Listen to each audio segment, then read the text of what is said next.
Welcome to Understanding Exceptional. I'm Dr. John, and this is 5 Minutes Unfiltered. Today's topic is an important and likely controversial one. The CDC's announcement that they are changing the vaccination schedule. So I want to give you my thoughts on that. Here we go. Okay, so first and foremost, as I stated, this is going to be a controversial topic. It really shouldn't be, but it will be. And I'm not a medical doctor. I'm not offering you or your family any form of medical advice. I always recommend you consult with trusted medical providers before making any medical decision. But at the end of the day, that's kind of what we're going to talk about today. So let's go there. So here's my understanding, and it's a new decision, so the details will be forthcoming. But my understanding is that the CDC has divided the vaccines into 3 separate categories. The first category being vaccinations they recommend. So that's pretty simple. These will be those vaccinations that we know are important to provide immunity against diseases that we know we want to keep at bay. Many of them we had eradicated, some of them are kind of creeping back in. But the recommended vaccines will remain in place. Now, even with recommended vaccines, you should always understand why is this being administered, what are the benefits, and what are the risks. But there will be those recommended vaccines, those will remain in place. Then you have the second subcategory, which is the high risk category. So if you have a child who may be at greater risk or may be more susceptible to specific diseases, there may be additional vaccinations recommended. These might be children who are immunocompromised, or there's other situations where additional vaccines may promote their long-term health.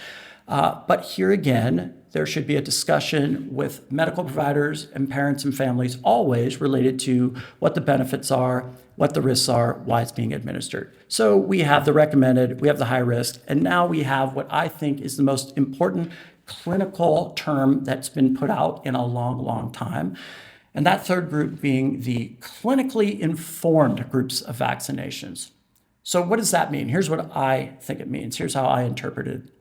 Clinically informed means that these group of vaccinations, a doctor, a physician must discuss directly with the family why the vaccine would be administered, what the benefits are known to be, and what the risks are known to be. And so they allow for clinically informed decisions by parents. My goodness, clinically informed, shouldn't that always be the standard for anything and everything we ever do as it relates to medicine and making decisions for ourselves or our loved ones? The fact that this is a remotely controversial term or a remotely controversial subcategory blows my mind, because clinically informed is the most important way for any and all of us to be in any medical situation. The fact that they suggest it's controversial is ridiculous. And really what it says is that it's going to create confusion or it's dangerous. If anyone is telling you that, what they're really saying is that you're not smart enough to make decisions after your physician discusses the benefits and the risks. That's ridiculous.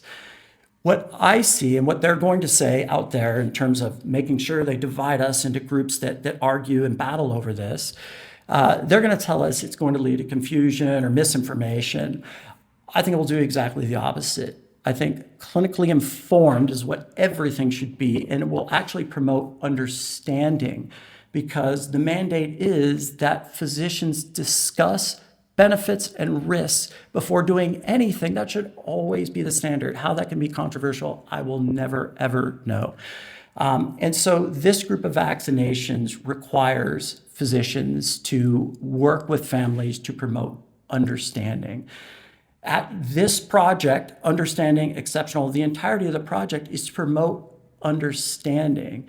And when you give parents and loved ones the information they need to make informed decisions, they will make the right decisions. So if somebody suggests this is controversial, essentially what they're telling you is you're not smart enough to understand what I'm telling you when I talk about the risks and the benefits. That's ridiculous. It should always, always be the standard. Last thing I will say as I round the corner to closing this. As a clinician, I have seen undeniable, anecdotal as it may be, but undeniable evidence between the administration of a vaccination and substantial and significant changes in behavior. So knowing that you cannot have a behavior cannot exist, the human experience cannot exist via behavior or experience without a brain. If we see changes in human behavior, particularly in those important developmental stages early in life, if we see substantial changes in behavior, something in the brain has changed. It cannot be any other way.